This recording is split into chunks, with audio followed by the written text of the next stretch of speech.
Kalau anak tidak bisa curhat sama orang tuanya, menurut saya orang tuanya tidak pantas jadi orang tua. Kalau anak tidak bisa merasa nyaman sama orang tuanya, berarti dia tidak bisa jadi imam yang baik untuk anaknya. Kalau anak sudah ketakutan sama orang tuanya, wallahi dia bakal curhat di luar, bisa terbuka aib rumah di luar gara-gara cara kita di dalam rumah. Akhirnya apa? Jatuhnya di tangan orang yang buruk, orang yang jahat, salah arahkan, akhirnya menjadi anak kita yang tidak saleh. Baru kita nyesal kalau sudah mendengar berita-berita perilaku anak kita. Itu dosa siapa? Dosa kita. Tetap tanggung jawab kita. Anak kita, apalagi di zaman sekarang, mohon maaf Bapak Ibu, zaman sekarang ini banyak luar biasa godaan fitnah. Coba lihat anak-anak kita. Silahkan Bapak Ibu lihat sendiri. Siapa sekarang anak? Sudah bisa jalan, sudah bisa main handphone. Betul nggak? Sudah mulai bisa jalan, sudah main handphone. Bahkan dia lebih canggih bermain handphone daripada kita. Ini menurut saya masalah besar. Karena berjam-jam anak kita habis bersama HP. Bahkan kalau ibunya lagi kesal ingin anaknya diam, kasih HP. Udah nih, bikin pusing. Lama-kelamaan anak kita dilalaikan dari kewajiban, dari zikir, dari salat. Sudah jadi besar, sudah jadi balik. Habis itu ibu curhat. Susah anakku salat. Sudah dinasihatin, sudah didoain, tapi masih susah salat. Maaf bu, Iman Umar, anak ibu berapa? Sudah 20 tahun.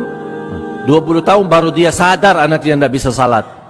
Kalau bukan berlindungan Allah subhanahu wa ta'ala dan doa kita, bahaya kondisi anak kita.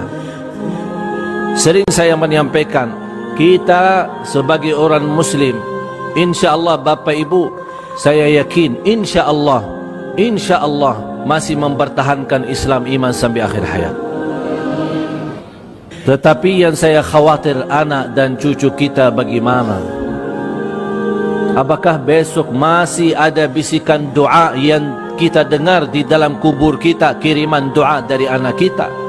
Atau anak kita sudah berpaling daripada kebenaran? Kita tidak tahu. Kalau kita sudah mati, sudah selesai. Kita tidak tahu bagaimana anak kita. Apakah masih mau salat? Apakah masih mau ngaji Al-Quran? Apa masih mau mendoakan orang tuanya? Kita tidak tahu. Tapi kalau kita memperjuangkan, mendidik dia mencintai Al-Quran, mencintai salat, mencintai sedekah, mencintai Allah dan Rasulnya, kemudian kita meninggal, tidak ada kekhawatiran. Bahkan Allah akan turunkan malaikat kepada orang tua tersebut, alla takhafu wa la tahzanu.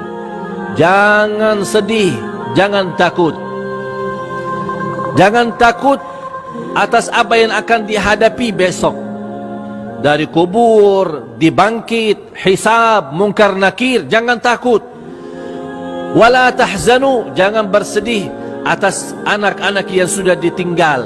Allah akan urus mereka.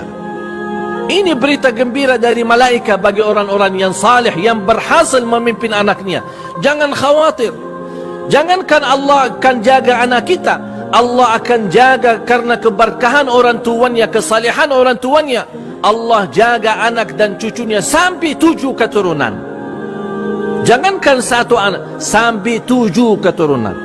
Dan itulah buktinya di suratul Kahfi. Wa ammal jidaru fakana li ghulamaini yatimaini fil madinah wa kana tahtahu kanzul lahuma wa kana abuhuma salihah.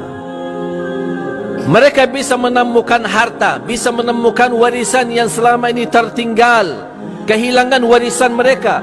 Allah berjuangkan, Allah mudahkan sampai bisa mereka menemukan warisannya. Itu berkat siapa? Kakek yang ke-7. Dan Allah masih sebutkan dalam Al-Quran sebagai orang tua. Wa kana abuhuma, bapaknya mereka yang salih, Allah kasih keberkahan menemukan warisan mereka. Disebut ahli tafsir, yang dimaksud bapa di situ adalah kakek yang ke-7. Berarti anak yang menemukan warisannya adalah turunan yang ke-7. Allah jaga. Kita hanya punya tugas adalah mendidik anak kita mencintai agama, mencintai Quran, mencintai Allah, mencintai Nabi Muhammad sallallahu alaihi wasallam. Itu tugas kita. Selebihnya serahkan kepada Allah. Kita sudah ikhtiar dan kita menunjukkan kepada Allah Subhanahu wa taala supaya Allah berikan yang terbaik. Di samping itu doa. Doa Bapak Ibu. Jangan ada di antara kita putus asa terhadap kesalehan anaknya. Doa setiap waktu dan setiap saat. Bahkan Allah Rasul sallallahu alaihi wasallam melarang orang tua mendoakan anaknya celaka. Maka Rasulullah SAW melarang orang tua mendoakan celaka terhadap anaknya. Terjadi apa-apa, kata Rasulullah, nanti orang tuanya yang menyesal. Sebaliknya, doalah yang baik. Ya Allah kasih petunjuk, Ya Allah lindungi anakku, Ya Allah berikan hidayah, Ya Allah jauhkan dari lingkungan yang tidak baik, Ya Allah lindungi dari kejahatan manusia, dari keburukan dunia.